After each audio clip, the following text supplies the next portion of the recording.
Mi doc Santiago, pues no se han presentado más personas, sin embargo, ellos se irán conectando, asumo yo, entonces, si su merced tiene a bien arrancar, con muchísimo gusto.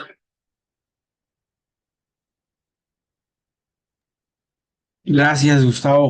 Bueno, muy buenas tardes, Elmer, ¿cómo está? ¿Me escucha?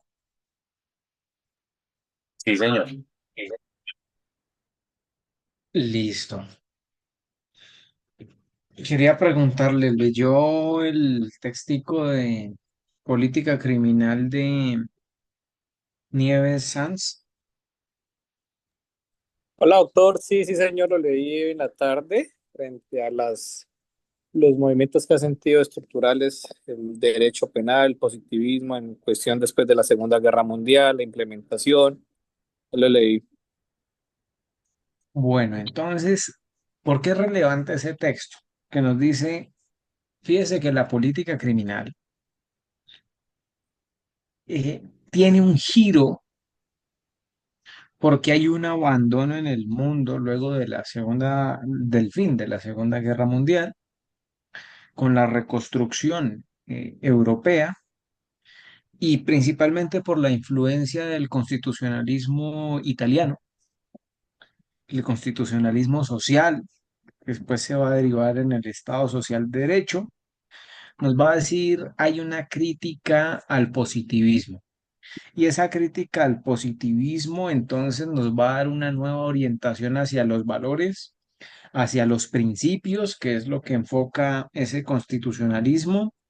Y entonces esa nueva orientación del derecho penal, pero también de su antecedente, que es la política criminal, nos va a señalar que hay unas posturas, pues, no tan extremas y otras más extremas, como es el abolicionismo, es decir, que no exista derecho penal, que es la última.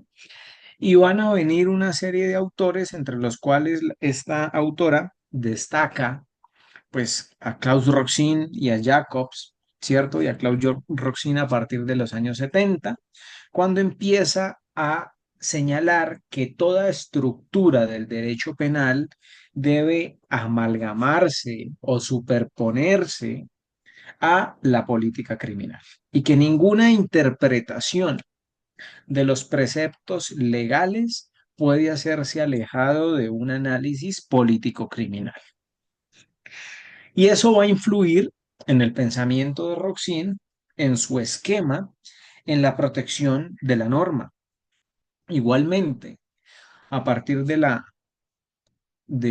final de la Segunda Guerra Mundial, pues surgen estos organismos de carácter internacional como las Naciones Unidas, la Organización de las Naciones Unidas, y empiezan una serie de declaraciones universales por parte de este órgano donde nos vamos a encontrar, fíjese usted, la Convención de Estupefacientes de Nueva York del año 1961 y ahí se traza una política criminal frente al flagelo del narcotráfico.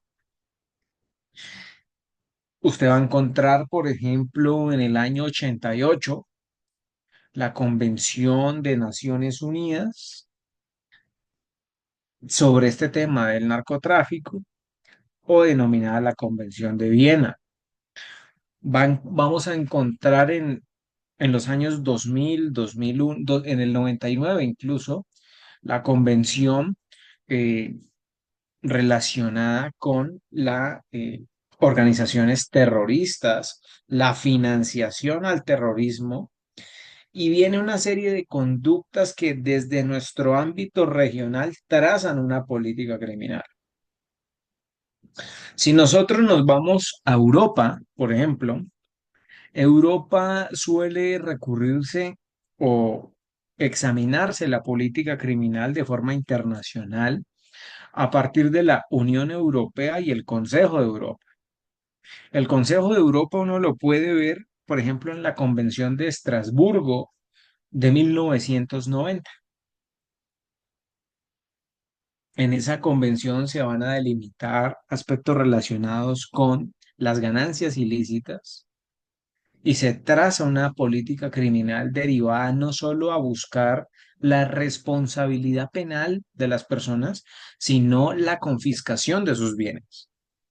Y en ese sentido, la política criminal va a ir postulando esas políticas públicas que deben incorporar los estados a través de una transposición normativa. Por eso, la política criminal hace parte de la política pública y es a partir de esas políticas públicas donde se trazan nuevas directrices. Y a partir de ahí se empieza, pues, uno a verificar, por ejemplo, la preocupación por los delitos o las políticas públicas relacionadas con los delitos económicos, los delitos fiscales, es decir, ¿por qué no se le paga a la hacienda? Hay que tipificar estas conductas. Y lo que señalaba en el texto Nieves Sanz Mulans es, hay una administrativización del derecho penal, ¿sí? En ese sentido, pues la política criminal, diríamos, de los últimos por lo menos 70 años, 75 años, es una política criminal diferente, que surgió a partir del welfarismo penal, es decir, del estado de bienestar. Pero hay una crisis del estado de bienestar 30 años después de su consagración, a partir de todas estas ideas de reforma constitucional, de cambios constitucionales y de pensar que, por ejemplo, lo que habían hecho los nazis relativo a que la vulneración de los bienes jurídicos, como por ejemplo el sano sentimiento del pueblo alemán, pues no deben ser, que si bien son normas positivas, esas normas positivas son injustas. Y viene ya el concepto de justicia que si bien existe la ley, no toda ley es justa y por tanto no tiene validez. Eso en el recorrido pues que muestra la autora la, en la exposición, en el texto, en el capítulo que les puse a leer. Y también uno puede evidenciar cómo esta política criminal, y que incluso me imagino ustedes en sus trabajos estarán realizando aspectos de género, entre otros, violencia a menores, delitos contra menores, es decir, siendo víctimas ellos y no victimarios, porque ahí también hay otra política criminal especial con un enfoque restaurativo, pedagógico, diferencial, ¿sí? Frente a la aplicación de medidas que no buscan la responsabilidad, sino la responsabilización, ¿cierto? En los términos que lo señala la Corte Interamericana de Derechos Humanos. También ustedes pueden ver que a partir de ese giro que se da en el mundo luego de que Alemania pierde la guerra, consiste principalmente en que ya hay una expansión también de los derechos humanos. Y entonces surgen todos estos comités de derechos humanos, surgen las cortes regionales de derechos humanos, la Corte Europea de Derechos Humanos, la Corte Africana de Derechos Humanos, la Corte Asiática de Derechos Humanos y nuestra Corte Interamericana de Derechos Humanos. Y a partir de esos presupuestos, también las Cortes de Derechos Humanos nos van a hablar de cómo se hacen políticas públicas. Y en este caso, política criminal. ¿Y cuáles son algunos de esos pronunciamientos que uno puede observar o las líneas que ha trazado la Corte Interamericana de Derechos Humanos, por ejemplo? Pues que la intervención, por ejemplo, del Estado en los derechos fundamentales de los derechos humanos, más que todo, que el derecho fundamental es el derecho positivizado de un derecho humano, restringido, porque Por ejemplo, si uno va a nuestra Constitución, la propiedad no es un derecho fundamental, pero sí es un derecho humano. Se encuentra en el artículo 17 de la Convención, de la Declaración Universal de los Derechos Humanos, en el artículo 21 de nuestra Convención Interamericana de Derechos sobre Derechos Humanos. Y a partir de ahí se trazan unas líneas, por ejemplo, que la privación de la libertad es el último recurso como una medida cautelar personal. También la Corte Interamericana ha trazado que, por ejemplo, en materia de medidas cautelares reales dentro de procesos penales o paralelos al proceso penal, deben someterse a los principios de el derecho penal. Y entonces vamos viendo que hay unas tensiones en cómo se deben formular ciertos criterios. Buenas tardes, Morelia, Doncel y Jefferson. Hola, profe, buenas tardes. ¿Qué Buenas tardes, tal profe. todo? Bueno, vamos ahora a, luego de reflexionar y hacer ese breve apunte, vamos a ver un tema de introducción a la política criminal en este espacio. Permítanme un segundo y les comparto pantalla. ¿Están observando mi pantalla?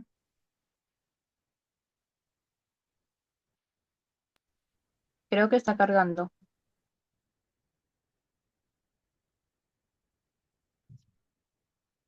Listo, ya estamos observando su pantalla. Ahí pasó la diapositiva.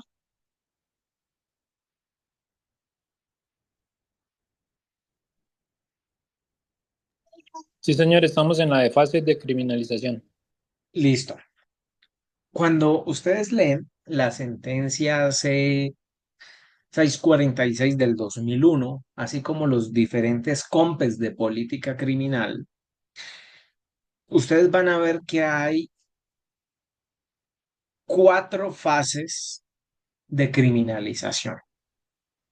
Las más conocidas, pues, criminalización primaria, es la definición que por excelencia hace el legislador respecto de los delitos, las penas y las medidas incluso administrativas, pedagógicas antes, ¿sí? Y ahora, entonces, esa criminalización primaria aterrizada en lo que nosotros tenemos en las querellas, en las contravenciones de policía y finalmente en los delitos. Delitos que pueden tener penas privativas de la libertad, penas de multa y otras secundarias como la inhabilitación de derechos públicos, la inhabilitación de ejercer cargos por cierto periodo, entre otros, y también pues la imposibilidad de votar, ¿no? Nuestros derechos políticos cuando se condena a una persona. La criminalización secundaria corresponde a la investigación y judicialización de los hechos. ¿Que corresponde a quién? Pues a un órgano investigador y a la rama judicial en virtud de la separación de poderes, pero la separación también de funciones de investigación y acusación que conllevó el acto legislativo 03 del año 2002, frente al cual se reformuló nuestro procedimiento penal y se incorporó una política criminal ya no bajo un esquema como operaba en la ley 600, un esquema de orden inquisitivo, donde la fiscalía tenía facultades sin ir a un juez de control de garantías. No existía esa figura. La fiscalía podía determinar de la decisión de eh, decretar una medida cautelar personal, es decir, una medida de aseguramiento contra una persona sin una revisión judicial, y eso nos va a permitir entonces un cambio en la política criminal de esta fase, la criminalización secundaria, por ejemplo. Y la criminalización terciaria, pues corresponde a la fase de ejecución y cumplimiento de la sanción penal, que diríamos está encargada a los jueces, a la rama judicial, pero en particular los jueces de ejecución de penas y medidas de seguridad. Estos jueces entonces tienen un código, que es la Ley 65 del año 93, que es el Código Penitenciario y Carcelario, que fue modificado por la Ley 1709 del año 2014 y que viene siendo modificado en punto por muchas leyes, por el famoso populismo punitivo, que nos viene a incorporar nuestro famosísimo artículo 68A del Código Penal, donde hay una serie de exclusiones donde no proceden beneficios ni subrogados penales. Pero adicionalmente, yo les digo, hay una cuarta fase que se nombra por la Comisión Asesora de Política Criminal en el año 2012 y es una fase cero. ¿Y cuál es la fase cero? La prevención. Porque podemos hablar de política criminal y nosotros podemos decir, bueno, evaluemos cuál ha sido el resultado, porque esta materia se llama en efecto una evaluación de lo que es la política criminal. Y entonces en sus trabajos podrían ser, entonces, yo voy a analizar cómo esa criminalización primaria, por ejemplo, ¿sí? Hace parte de la política criminal, por supuesto. Cómo el legislador ha venido aumentando penas en el delito, por ejemplo, de lavado de activos, o cómo ha venido aumentando penas en los delitos del medio ambiente en virtud de la ley 2111 del año 2021. Y cómo a partir de esa criminalización primaria le da un nuevo enfoque, por ejemplo, que ya estos delitos de carácter medioambiental no los conozca un juez eh, penal del circuito, sino los conozca un juez especializado. Entonces, ¿qué llevó al legislador entonces en en esa exposición de motivos y en esos debates en las diferentes comisiones y en la plenaria para cambiar la competencia y dárselo a un juez especializado que se encarga primigeniamente de la judicialización de organizaciones criminales o delitos de altísimo impacto? O también ustedes pueden observar, mi trabajo va enfocado desde la criminalización secundaria, porque observo que no se está llevando una adecuada política criminal, una adecuada judicialización frente a la investigación de los delitos, por ejemplo, de violencia intrafamiliar. Y entonces considero que esta investigación y judicialización, por ejemplo, la Corte Suprema de Justicia ha dicho que para aplicar el inciso segundo del delito de violencia intrafamiliar contemplado en el artículo 229, se requiere que se pruebe la condición del hecho de ser mujer. Y eso no se está haciendo por parte de la fiscalía y eso ha dado lugar a que esa agravante no sea contemplada por los jueces. O mi investigación está enfocada desde una criminalización terciaria porque lo que se evidencia es que el Código Penitenciario y Carcelario, la Ley 65 del 93, esa ley ya está muy desactualizada y, por ejemplo, no es compatible que una persona que enseñe solo le den 4 horas, eh, 4 horas, que enseñe 4 días, le cuenten esos 4 días solo como un día de trabajo y ese un día de trabajo hay que hacer otra ecuación de acuerdo al artículo 87 y siguientes de ese código para que tenga por lo menos, si enseña 48 horas, solo tenga 6 días de descuento. Eso es toda una serie gráficas, toda una serie de ecuaciones que hay en ese código, pero ustedes también podrían enfatizar en eso. Solo les doy unos ejemplos que son los que se me vienen en este momento eh, a colación de cómo se podría a partir de las fases de criminalización poner un punto, porque en sus trabajos de grado ustedes van a evaluar una política criminal. ¿Y cómo se evalúa una política criminal? Bueno, pues evaluando desde dónde estoy hablando. Estoy hablando desde una criminalización fase cero, o sea, una fase de prevención del delito. Y, por ejemplo, entonces se ha encontrado que los mecanismos de alternativos de resolución de conflictos o los jueces de paz no han permitido que se tengan decisiones sólidas, acuerdos entre las partes, etcétera, y por eso hay un aumento en la criminalidad en cierto delito. ¿Sí? Se me ocurre. O yo voy a hablar entonces como eh, el Honorable Congreso de la República cada vez está aumentando las penas. Se les ocurrió lo de eh, esta, la cadena perpetua, la prisión perpetua revisable, que por fortuna la Corte Constitucional la declaró inexequible. ¿Sí? A partir de un análisis, pues que eso es un retroceso en la orientación humanista de las penas y entonces, pues consideramos que seguir aumentando las penas en un país como Colombia, donde pulula el delito y no quiere decir que en otras áreas no existen, en otras regiones, países no existan delitos, en todas partes hay delitos, solo que se expresan o hay unas tensiones diferentes, unas dinámicas diferentes, entonces eso es muy importante a considerar.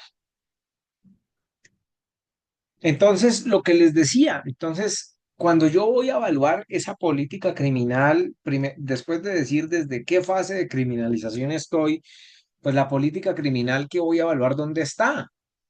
Y entonces tenemos nuestro código penitenciario y carcelario, como les decía, nuestro código penal que tiene 1000 reformas, nuestro código de procedimiento penal de ley 600 que todavía existe para los aforados y algunos procesos que no han prescrito, ¿sí? Ahí todavía subsiste la ley 600, ese esquema inquisitivo, la ley 906, con todas las reformas que ha tenido y las que vendrán. Eh, y fíjense que yo les puedo plantear cuál es la dificultad, por ejemplo, en casos de justicia especializada eh, con organizaciones criminales, la ley 906. Yo que he sido ya por más de 4 años fiscal de juicio, que tengo al día 2, 3, 4 juicios, la mayoría o gran parte de los procesos, permítame un segundo, conecto el cargador,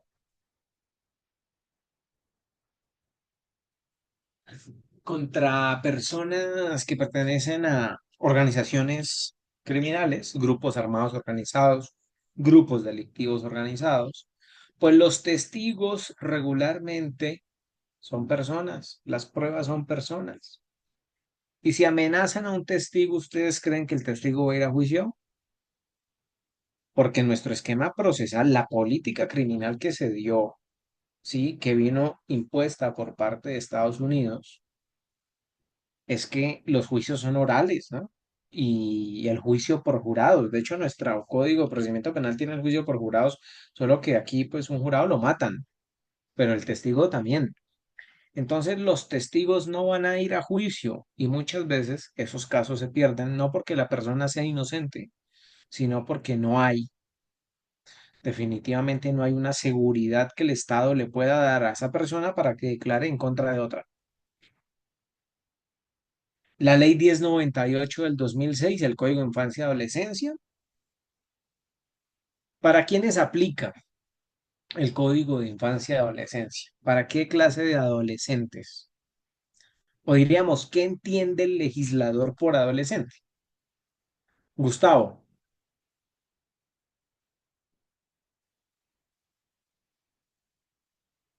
Jefferson o Laura. que acabó de llegar. ¿Qué entiende el legislador por adolescente? ¿A quiénes le aplica la ley 1098? A personas, Buenas noches. A los mayores de 14 años, entre 14 y 18 años. Perfecto. 14, desde 14, o sea, cumplió 14 desde ahí, hasta antes de los 18. ¿Y qué hacemos con los menores de 14 si delinquen?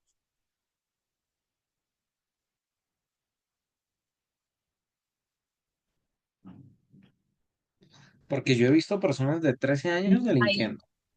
¿Qué hacemos?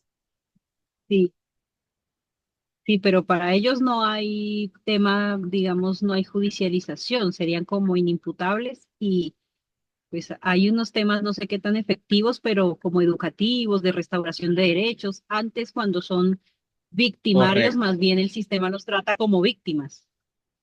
correcto. Sí, ahí que hay, ahí hay un tema de policía de infancia y de adolescencia, es lo que dice, tiene que hacerles el proceso, pero de la mano de todo el componente de bienestar familiar, procesos psicoterapéuticos, entre otros, porque en efecto se entienden inimputables, pero adicionalmente, pues entonces se hace un proceso administrativo de verificación de derechos y no tendrían pues responsabilidad penal y cambiamos el término de responsabilización penal, que es lo que ha venido señalando la Corte Constitucional y la Corte Suprema de Justicia.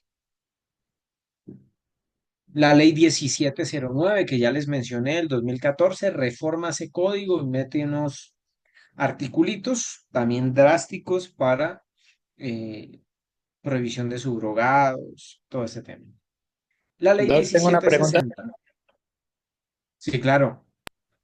Doc, es que yo siempre he tenido como tal una discrepancia con la parte de primer responsable, porque en ninguna ley aparece lo que es primer responsable, solo aparece en el manual de cadena de custodia, a quién Ujú. va a ir aplicado. Entonces, como tal, no hay una ley o no hay una resolución, o no sé si la hay, pero no la he encontrado, donde especifique como tal la función específica del primer responsable. Obviamente es la primera entidad que llega al lugar de los hechos y preserva como tal el mismo. Pero, ejemplo, que pues es de mi diario vivir. Yo soy el investigador del Cuerpo de Bomberos Voluntarios al cual pertenezco y nosotros llegamos a un incendio con víctima mortal. Ahí se aplica todo lo que es de primer responsable, pero en muchas ocasiones la policía, que es la de control y vigilancia, nunca nos quiere hacer el relevo porque pues ellos son como tal los de control y vigilancia. Nosotros pues como tal en nuestra misionalidad y en la ley nos tenemos como tal otra directriz que es atender las emergencias. Entonces no hay Ujú. como tal esa responsabilidad específica hacia la autoridad correspondiente, que sería la de control y vigilancia, que como que sea contundente decirle, oiga, esto es responsabilidad de ustedes, sino que está muy generalizado. Entonces no sé si tú Sí, sabes dónde hay como la tal. verdad no hay una norma de primer responsable. Sí, de hecho una vez tuve un juicio donde decía, pero ¿dónde está la norma? ¿Usted con qué base actúa? Entonces el policía oficial le decía, no, yo actúo con base en el manual de cadena de custodia. Dice que cuando hay una escena, el primer responsable de llenar un formato y hay un formato de primer responsable. Pero eso es, digamos, ha sido la práctica, ¿no? No la ley. Pero fíjate, Jefferson, que lo que tú dices es muy importante porque cuando uno evalúa desde la sociología jurídica el sistema penal, y de hecho les voy a mandar un textico que leí hace como unos 15 días, estudiando sociología jurídica, eh, ellos narran, fíjese, el sistema acusatorio por naturaleza, el estadounidense y anglosajón, pues es fruto de las vivencias. Entonces ellos dicen, bueno, hay un primer responsable, cómo se preserva los elementos. Nosotros lo trasplantamos, ¿sí? Entonces vamos a tener problemas en el hábitus, en la forma como nosotros vamos a adaptar o transponer esas prácticas que sí estaban allá y que nosotros las trajimos con código, pero que en el caso del primer responsable no está. Ellos ya la asumen porque es un derecho consuetudinario. Digamos, usted estaría en su labor de emergencia haciendo un derecho consuetudinario, porque ninguna norma, la ley 599, que es el Código Penal, y mucho menos la norma procesal que debería decir eso, no lo dice. Solo habla de los métodos de investigación, ¿sí? Y de qué son y qué se entiende por elemento material probatorio y evidencia física, pero no nos dice el contacto del primer responsable.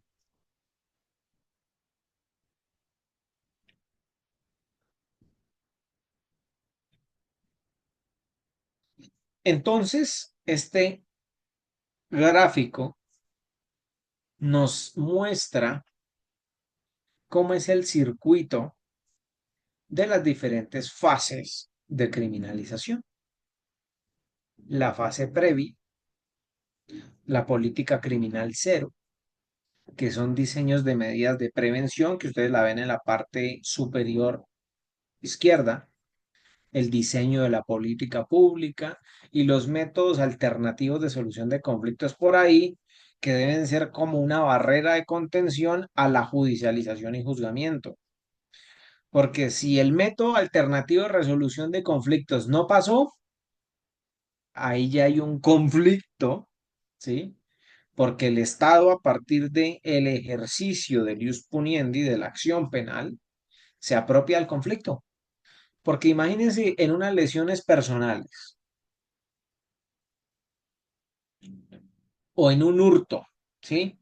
Que tienen que ver con el patrimonio de una persona, es decir, una relación privada de bien cosa, el Estado le dice, no, señor, a ustedes si bien le hurtaron, yo no voy a dejar que usted se haga cargo de ese problema, me voy a hacer cargo yo de Estado y arranca un sistema penal, como dice Zaffaroni, eh, que se apropia del conflicto y busca, pues, que a una persona la condenen.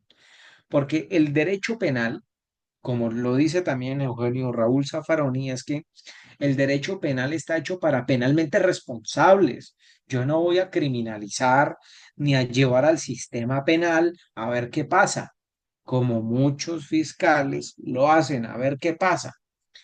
Porque he tenido personas fiscales que me han entregado a mis procesos y yo le digo, oiga, doctora, ahí no hay prueba. Me dice, no, no importa.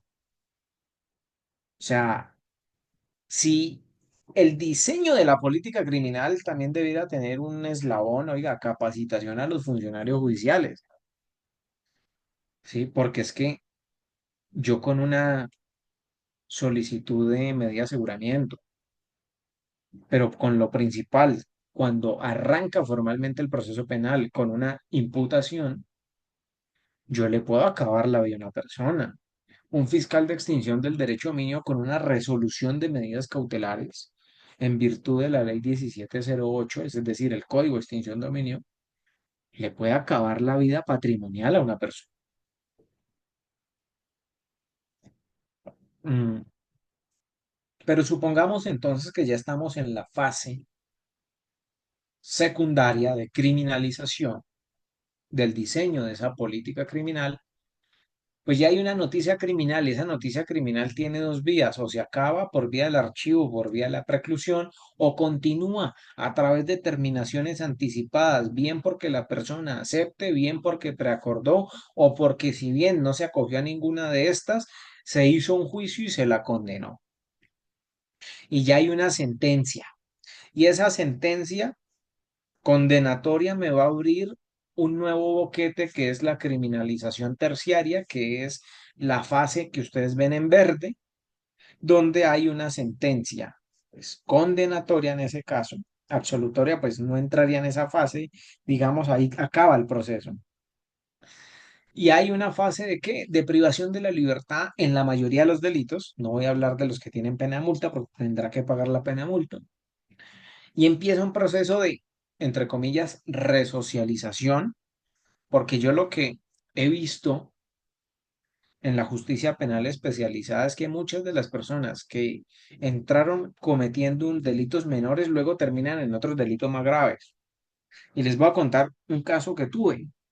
Tuve un caso donde mm, un señor pagó, yo en ese preacuerdo le di como 40 meses, supónganse ustedes, por tráfico de estupefacientes y concierto para delinquir, no, como 50. Creo que pagó y luego en la cárcel, imagínense ustedes, y luego en la cárcel, luego me llegó otro caso donde en la cárcel hacían estas extorsiones carcelarias, donde hombres y mujeres, mayoritariamente hombres, pero también había mujeres, les cuento para que no digan que esto solo los hombres, se meten a páginas a buscar prepagos o servicios score, como le llaman ahorita. En ese sentido, me encuentro nuevamente con la persona que yo ya le había hecho el preacuerdo,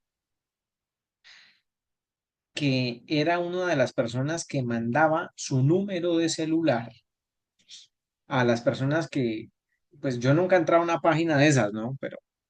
Pero pues como a mí me llegaban los pantallazos, pues ahí aparecen los números de WhatsApp, colocaban el WhatsApp y en el WhatsApp les botaba el WhatsApp de la cárcel y de ese celular llamaban. Entonces lo que se hizo fue pedir las antenas de la cárcel y claro, pues ahí pegaba.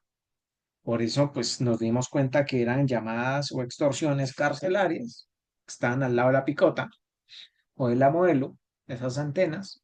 Y entonces pues me encuentro nuevamente que este señor ahora ya no es procesado ni por concierto para delinquir con fines de vender estupefacientes ni estupefacientes, sino que ahora ya tiene una extorsión, que las extorsiones no tienen beneficios, concierto para delinquir con fines de extorsión.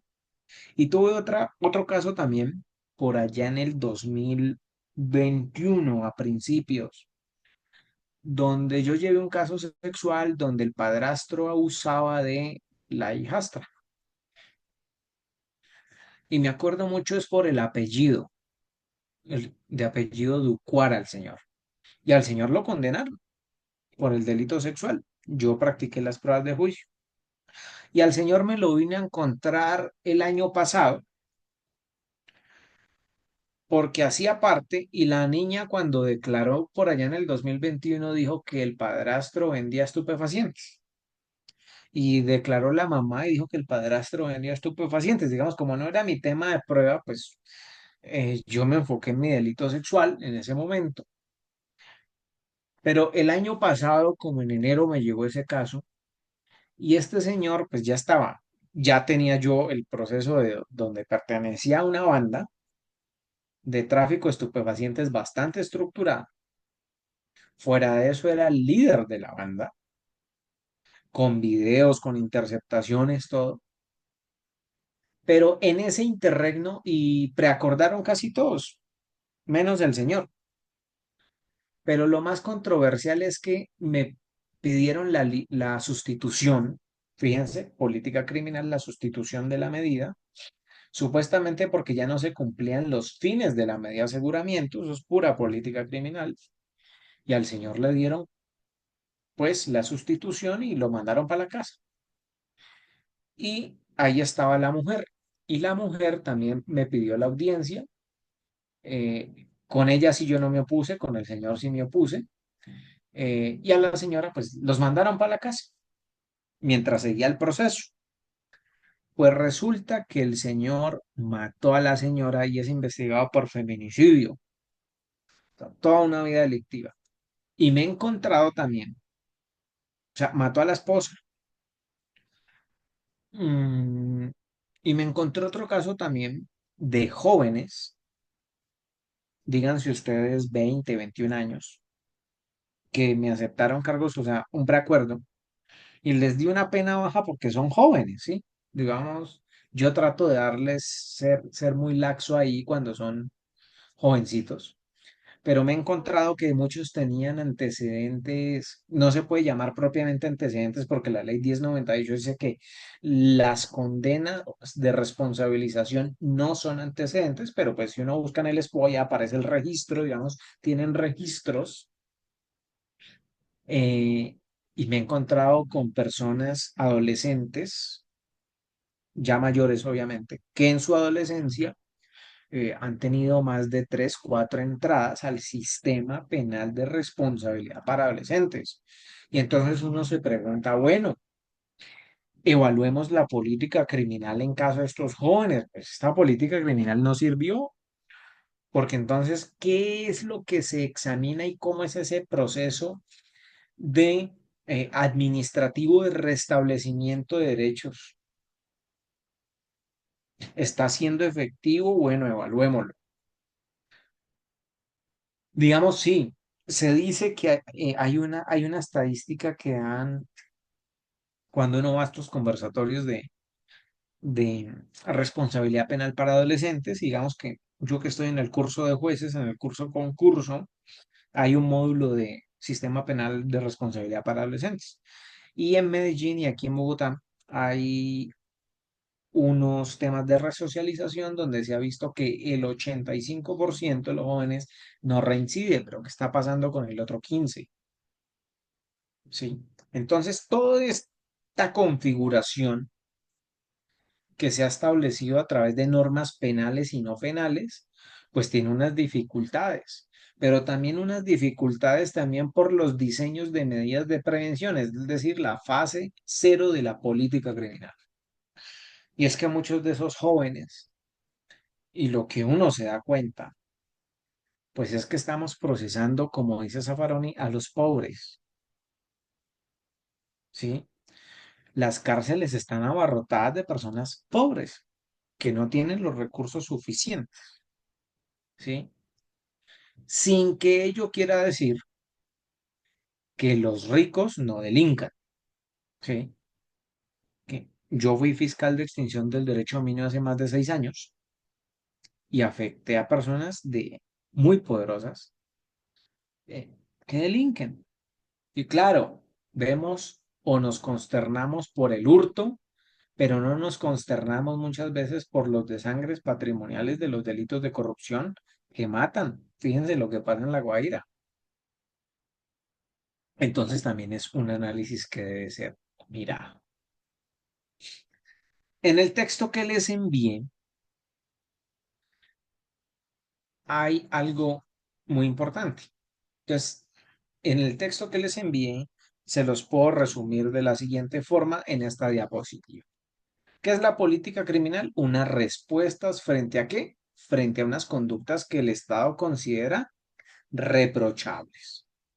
Reprochables ejecutadas por quién? Por penalmente responsables, en el caso de mayores, por personas que son objeto de responsabilización, en el caso de los menores de 14 hasta antes de los 18, y una labor de padres, pues a los que sean inferiores a los 14 años de edad.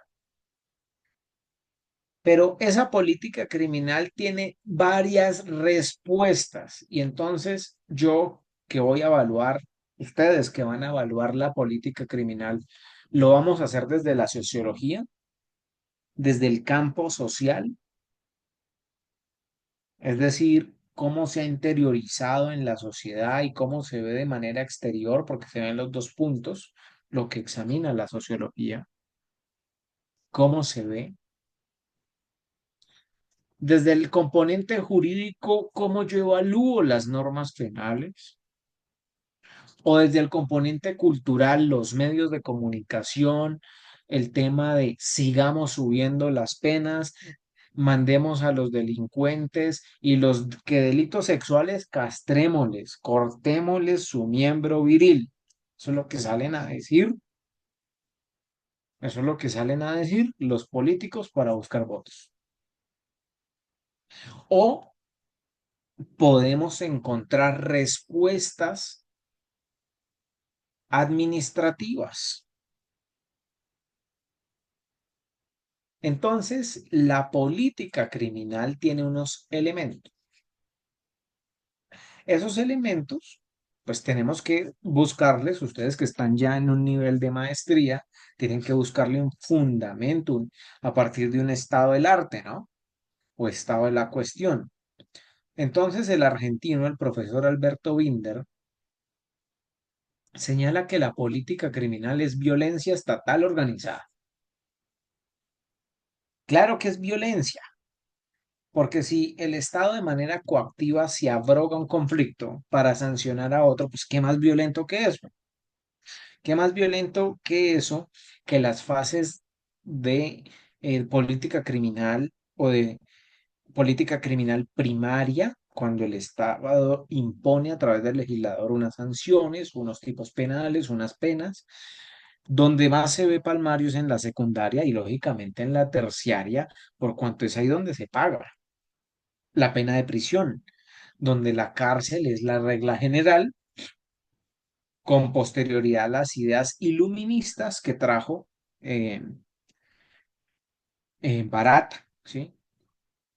Perdón, que trajo Jeremías Bentham con su idea del panóptico, y ahí surge la cárcel como una propuesta moderna. Díaz Ripollés señala, oiga, la política criminal es una especie de la política pública. Barata dice, hay que tener un enfoque crítico porque la política criminal también no solo es reacción, sino prevención, pero también ojo con las consecuencias, es decir, la fase terciaria de la política criminal. Y Daniel Escobar dice, es una respuesta frente a comportamientos desviados. A mí no me gusta colocar esa palabra, sin embargo, él así lo dice en su texto, porque la desviación es tratada por la escuela positivista italiana, de Garofalo, Enrico Ferri, todos estos que hablan de el comportamiento nato criminal a partir de una respuesta de la biología o respuesta biologicista.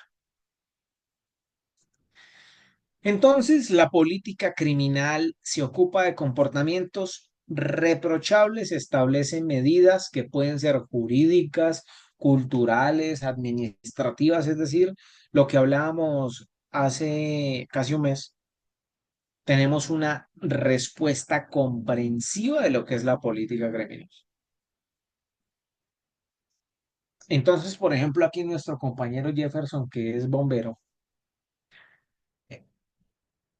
¿cómo se llama el cargo que tienes, Jefferson, para que después digo una burrada y... Mi cargo soy analista de investigación de incendios, Ah, bueno, explosiones y higiene de cuero. bueno, para que vea, analista de investigación de incendios, listo. Entonces, usted como analista de investigación, usted va a una escena y hay un muerto, ¿usted está haciendo parte de la política criminal?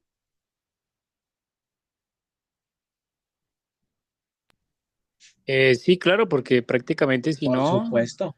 Por estaría, supuesto, porque usted hace parte del primer eslabón de la política criminal secundaria, el proceso de investigación y judicialización. Usted es el primero. sí, entraría como tal a ser el primer eslabón de la cadena de custodia. Correcto, correcto. En ese sentido, queridos colegas y futuros magísteres en política criminal, la noción de política criminal está asociada al funcionamiento del sistema penal. Pero ojo, sistema penal no quiere decir código penal, no quiere decir código de procedimiento penal, sino que sistema penal es todo. Los antecedentes, los temas preventivos, la investigación y judicialización y el proceso de el pago o la purgación de la condena, pero también sus temas resocializadores, y desde todo ese análisis es que se evalúan las políticas públicas o la política criminal a partir de las diferentes formas de criminalización, como ustedes ya lo observaron en esa gráfica. Entonces, la dimensión penal de la política criminal, ojo, es la establecida por el legislador en un proceso de criminalización que escoge un catálogo de conductas que hoy tenemos, una infinidad de conductas. Ustedes ven el Código Penal, 400 y pico de delitos. Sí. Entonces, pues también debemos mirar cuántos delitos se han creado. Y es que una de las cosas interesantes del texto que les puse a leer es que ustedes pudieron leer ahí que nos habla de la globalización y la sociedad del riesgo. Entonces, hoy vivimos en una sociedad del riesgo, pues diríamos sí, porque a partir de la tecnificación, de la tecnología, de los nuevos avances, vamos a tener unos nuevos procesos industriales, unos nuevos procesos tecnológicos, unos nuevos procesos de acceso a la información. Hoy ya hablamos de IA y derecho, hoy ya hay unos temas de IA que usted le mete un texto y le resume el texto o las principales ideas, o uno le pregunta, búsqueme esto. Y entonces ahí va a haber una nueva dimensión, por ejemplo, de delitos contra eh, los derechos de autor, delitos también informáticos, y entonces surgen al interior de las policías, unas policías judiciales dispuestas solo al delito informático. Hoy ya la Fiscalía General de la Nación tiene una dirección especializada de delitos informáticos porque tenemos unos nuevos riesgos. Entonces, el derecho penal también coge de esos nuevos riesgos y dice, esta parte me interesa. A través de la web se venden armas de destrucción masiva. Yo ya tuve un caso de esos donde vendían granadas y todo eso, fusiles, eh, se me olvidó esas grandotas, ¿cómo se llaman? Pero bueno, también vendían de esas. Y entonces llegamos a la persona y esa persona estuvo judicializada. Las personas, los sistemas de interceptación de comunicaciones, por ejemplo, ya no casi no sirven porque ya nadie habla por llamada telefónica, sino que todo es por WhatsApp. Entonces, por internet incluso, pues como uno está más relacionado con el WhatsApp, uno coge y llama y de una, y eso pues no es rastreable en gran parte, ¿sí? En Estados Unidos ya se puede rastrear el WhatsApp. En Colombia, en algunos casos, porque ya se tiene la máquina para eso, pero pues no hay tanto para tanta gente ni para tanta criminalidad. Entonces son temas, señores, que hay que empezarlos a delimitar. Y como señalamos aquí en esta definición, Díaz Ripollés señala es una especie de la política pública, pues que es una política pública, es una acción de gobierno. Es decir, es una línea de acción, pero no una línea de acción porque un presidente X dijo, no, vamos a hacer esto porque sí. No, toda política pública tiene un proceso de diagnóstico y análisis. Entonces ustedes en sus análisis, pues ustedes tienen que decir, bueno, yo propongo esta política pública porque hice un diagnóstico, ¿cierto? Evalué y veo que, por ejemplo, en el último año la Fiscalía General de la Nación no aumentó los procesos de extinción de dominio, sino que se bajaron. Lo que evidencio es que ya no hay tantos operativos, sino que hay un cambio en la política criminal porque la nueva administración de la Fiscalía General de la Nación está buscando es no llevar a todo mundo a la cárcel, sino investigar rigurosamente. Entonces, eso es importante porque, bueno, tengo este diagnóstico porque tengo un muestreo y entonces tengo unas variables. Tengo que el número de imputados de tal fecha, entonces es arrancar a hacer un diagnóstico a partir de unas variables y ese análisis de factibilidad. Y tengo que definir en esa política pública los problemas y las posibles soluciones. Entonces, toda política pública, que es, y pónganle política criminal, ¿sí? Porque es pública, tiene unos objetivos o unos intereses de beneficio público. En este caso, ¿cuál es? Reducir el delito, aminorar el conflicto social, preservar la administración de justicia, hacer un sistema procesal más eficiente, más efectivo. Pero esa política pública debe ser fruto de un resultado de un proceso de investigación. pero pongamos en tela de debate, si yo me voy a este concepto de política pública, mis queridos amigos, ¿ustedes creen que la prisión perpetua revisable tuvo un estudio de política pública serio?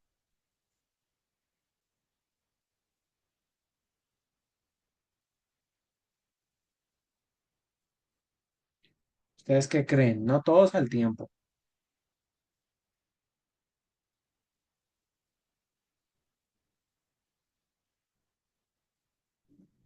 Morelia, ¿tú qué dices?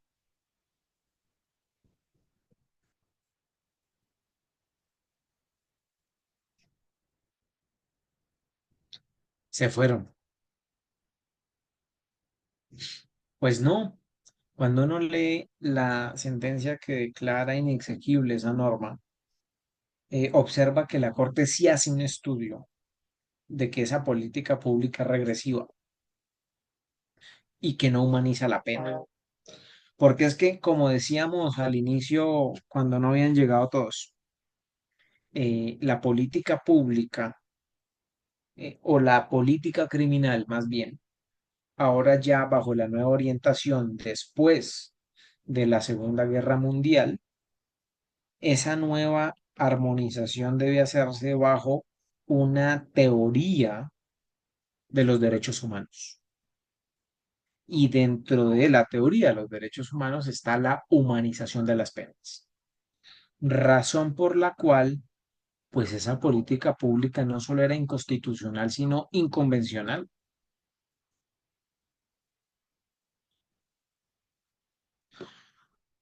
Ahora, vamos a ver cuáles son las áreas de la política criminal. Las áreas de la política criminal son supremamente amplias. Podemos colocar las que se nos ocurran, pero yo aquí les traje algunas frente a las cuales ustedes en sus trabajos pueden incorporarlas. Política pública de la seguridad ciudadana, es decir, al ciudadano que le afecta el hurto, la extorsión, ¿cierto? A las pequeñas tiendas, eso es seguridad ciudadana. Le afectan los homicidios cerca a su entorno, las lesiones personales, culposas, por ejemplo, los accidentes de tránsito. Entonces, ahí hay una política criminal. Entonces, evaluemos, por ejemplo, qué ha pasado con o cómo se manejan las lesiones personales, cuántas llegan a conciliación, cuántas se van a un trámite ordinario y terminan en sentencia absolutoria en su gran mayoría o condenatoria. ¿Cuál es la política criminal frente a los derechos de los procesados? Y se los digo, por ejemplo, si ustedes leen la ley 1908 del 2018, que es una política criminal, los derechos de los procesados cuando hacen parte de grupos armados organizados y grupos delictivos organizados, pues eso sí que tienen menos derechos porque para la libertad hay que contar 400 días y no 120. La medida de aseguramiento no dura un año, sino tres para grupos delictivos organizados. Y para grupos armados organizados dura 4 años. 4 años. Eso es una pena de prisión en una medida de aseguramiento. Entonces, miren ahí, en finanzas criminales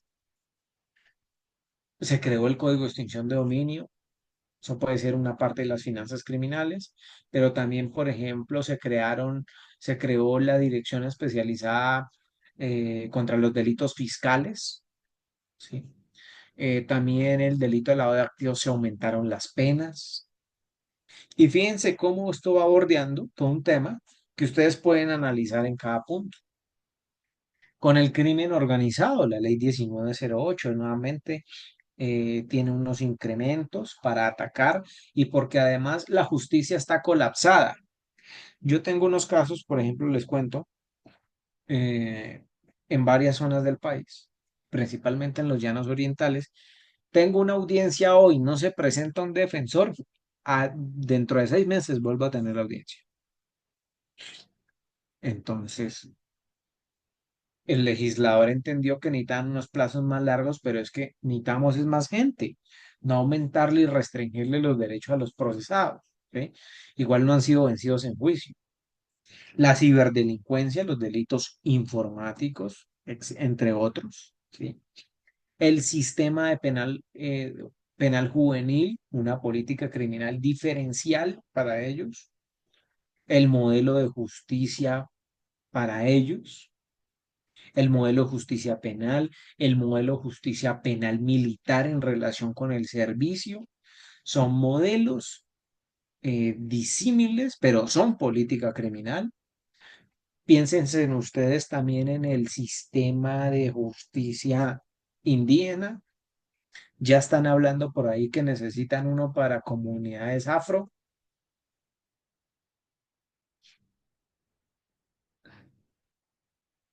entre otros. ¿Cómo vamos, Jefferson? ¿Vamos bien?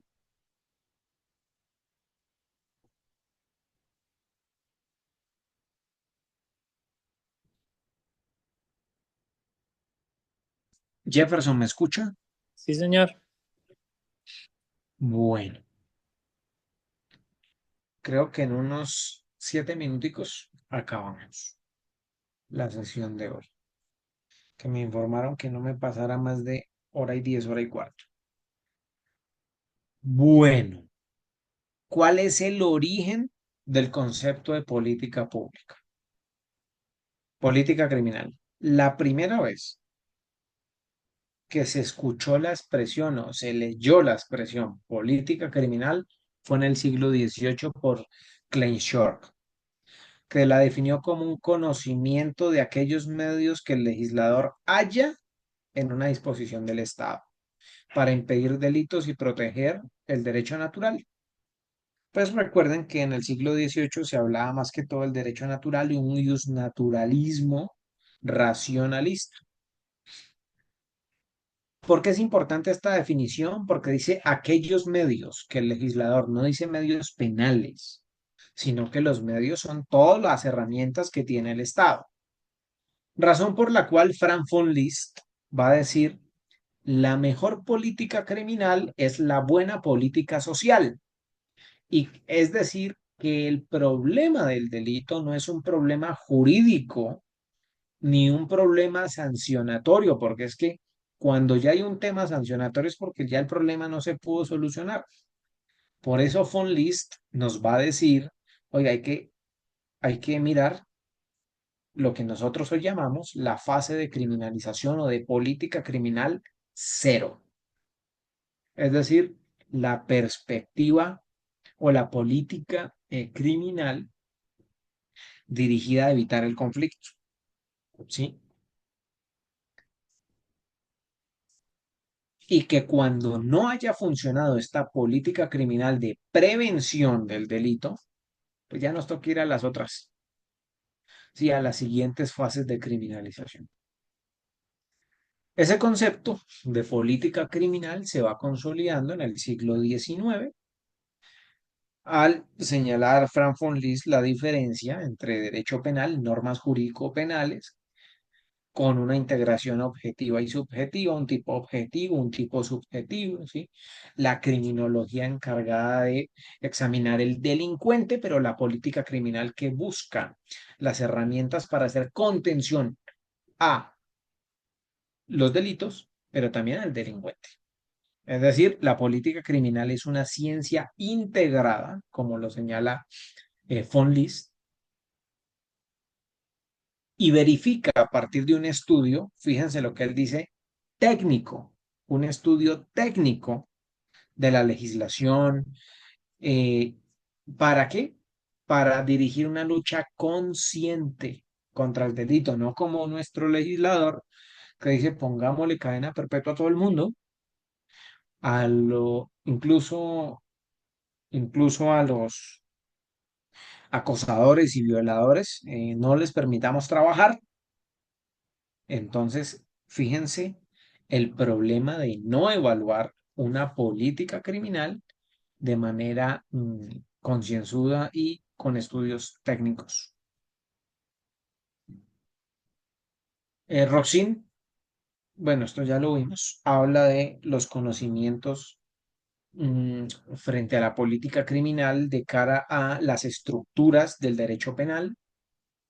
Se- y en eso, Roxin es muy claro, y en lo que yo siempre he insistido, desde la primera clase que vimos, el ámbito de protección de la norma. ¿Qué buscó proteger el legislador? Eso es política criminal. El profesor Fernando Velázquez entiende la política criminal como una actividad de Estado y que nos va a decir cómo configurar el derecho de una forma más eficaz para ayudarnos en las causas del delito y en la eficacia de las sanciones penales.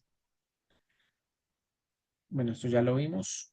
Las categorías de la política criminal, el objeto de intervención, lo que les digo, podemos dirigirnos a la norma política primaria, criminal primaria, a la política, es decir, fase cero, a la estrategia, fase cero, o a la medida que comprende todas.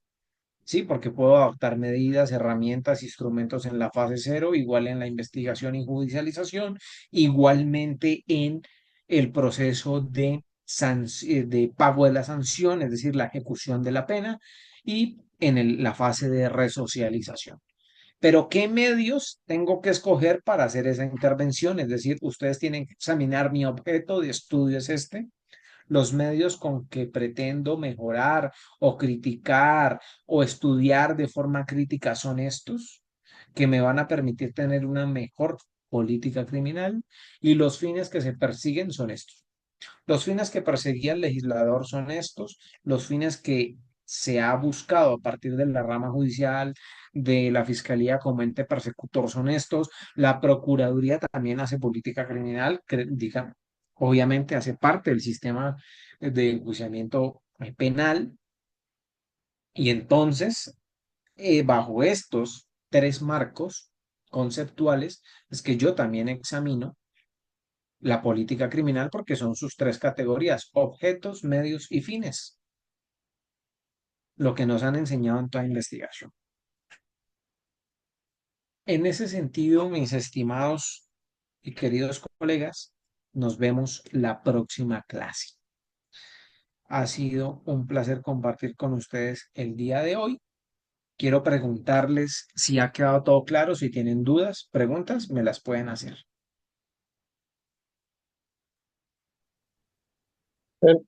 Por mi parte, no, pues que quedan enmarcado, digamos, en un tema general a nivel Colombia que se basa más de un populismo criminológico para saber y que todo lo quieren penalizar, pero que realmente no se está estudiando al fondo, como lo establecen las guías pues que el código, pues que el tema penal sea la última ratio, la última razón, pero lastimosamente aquí se está volviendo la primera razón en todo es solucionándolo vía penal. Sí, Lastimosamente, desde un aspecto criminológico como el tema de la maestría, pues se nota la diferencia que desde la criminología o el tema, ese populismo que nos está haciendo tanto daño a nivel nacional frente a cómo se generan o como su merced lo decía en el tema de generar votos o ganar la confianza de la gente, pues el discurso populista es más cárcel, pero dejan sin medios a los jueces, la congestión de la rama está prácticamente desbordada.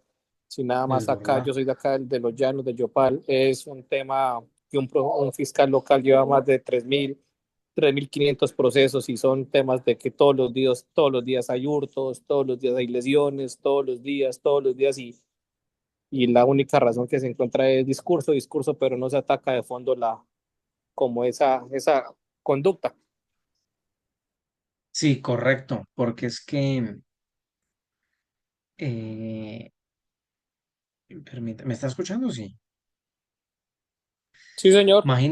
Imagínese un fiscal revisar 3.000 carpetas, que nunca va a acabar, nunca va a acabar. Y la criminalidad sigue y sigue. Por eso Zaffaroni y los criminólogos hablan de la cifra gris, lo que no se investiga. y prácticamente lo que se investiga es donde el denunciante está ahí chuzando al fiscal, vea, este es mi problema. Si eso, si no, esos procesos duermen el sueño de los justos. Bueno, Gustavo, ¿cuándo tenemos la próxima clase? Es la próxima semana, ¿cierto? Es que no traje mi agenda porque me tocó volar para llegar con ustedes hoy, que había un trancón tenaz. No, señor profe, en 15 días. ¿En 15 días? Sí, señor. O sea, en 15 días es Ya le indico 10. No, esa. un momento, es diseño. Yo tengo que tenemos el 3 de abril clase en en el horario que nos Sí, enviaron. Permítame, ya confirmo. Sí, yo señor. también tenía uno, me parecía Sí, tres o sí, señor. cuatro. Teníamos Sí, el señor. 3 pues en la agenda que nos No, enviaron, 3 y el 10. 3 de abril, 10 de abril y listo. 24 de abril. El 3 y el 10, justamente por la Semana Santa, tienen toda la razón. 3 días, listo, perfecto. Nos vemos entonces en 8 días. Que estén bien y que descansen. Chao, chao. Vale, doctor, hasta luego. Agradezco mucho. Feliz noche, que estén bien. Feliz noche.